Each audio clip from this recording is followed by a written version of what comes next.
Shalom. Welcome to episode 15 in the 5-minute Bible study series, video Bible study series, Five Small Stones. Now, this series got its name from a Bible event that we're all familiar with, the battle between David and Goliath. If you recall, David went to pick 5 smooth stones out of the brook.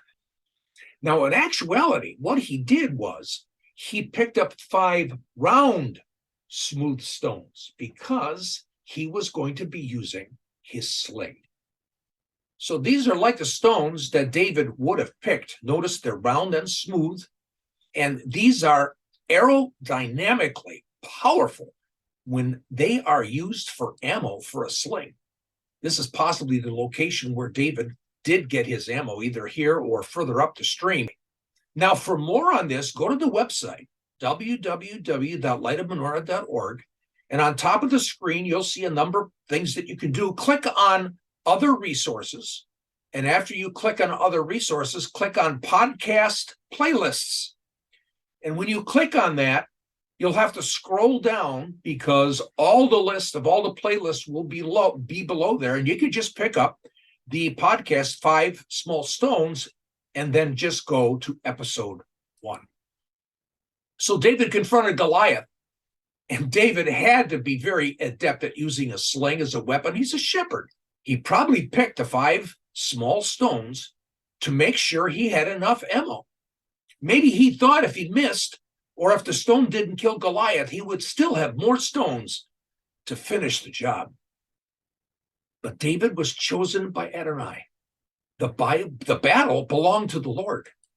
David was under the Lord's control. And the Lord only needed 1 stone, not all 5. And in this, there's a lesson for us. So God used 1 stone, and he used a boy. Some think that he was as young as 12, a shepherd boy with no armor, no strength like a grown man. God used 1 stone and this boy to defeat the evil Goliath. It reminds me of Psalm 62, verse 2, where it says, He is our rock. He is our salvation. He. The Hebrew word for salvation is Yeshua, Jesus' name in Hebrew. Jesus is our rock. He's our stone. He's our salvation.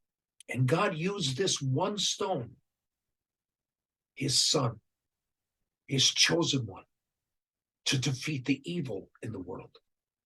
We have to realize that we are in a battle, and the battle belongs to the Lord. And rather than the 5 stones that we pick up, all he needs is 1. Now that is a God I can believe in.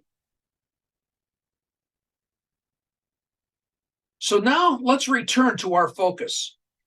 Let us continue to study the Bible in its geographical setting. And again, the geography of events enhances our understanding of what the Lord is trying to teach us. So we're going to go to another amazing geographical location. There, let's see what the Lord wants to reveal to us. Let's understand what the Lord wants to teach us. So we head from the United States. We start traveling, heading to the Middle East to come to the nation of Israel. We go to northern Israel, and we're going to focus in on that one special location. That special location is the Sea of Galilee. We're going to travel and take a boat trip with Jesus and his disciples. And the boat trip is going to go from Capernaum, and we're going to go to the eastern shore of the Sea of Galilee. And there we're going to go to the modern location of a place called Kursi. And there at Kursi, we're going to be looking at a high hill, or visiting a high hill with a steep cliff. It's possible this is the place where Jesus encountered the demoniac, a man possessed by a legion of demons. And Jesus faced the demons and had them enter a herd of pigs, who then went down the cliff and ran into the sea. But there's something else that happened in this event, and it happened on the boat trip from Capernaum to Kursi. And what we need to do is to return to that geographical location, the Sea of Galilee, and to understand what the Lord is trying to teach us on this thing that happened before they landed on the shores and he delivered the demoniac. And this we're going to take a look at in episode 16. And until then, shalom.